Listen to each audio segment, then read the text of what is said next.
how to download and set up Google Wallet on your Samsung Galaxy S26 Ultra.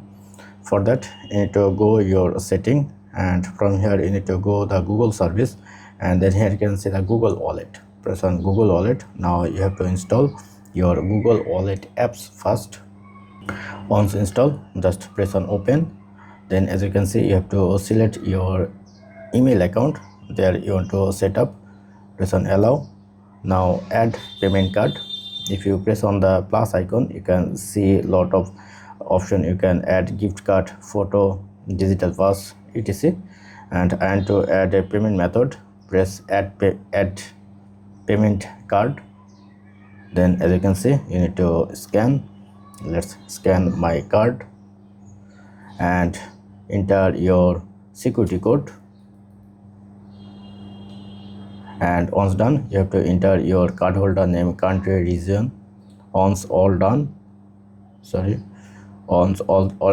just press on save and continue, and to set up later. So this is how you can easily set up it. Thank you. Don't forget to thumbs up and do subscribe. Have a good day.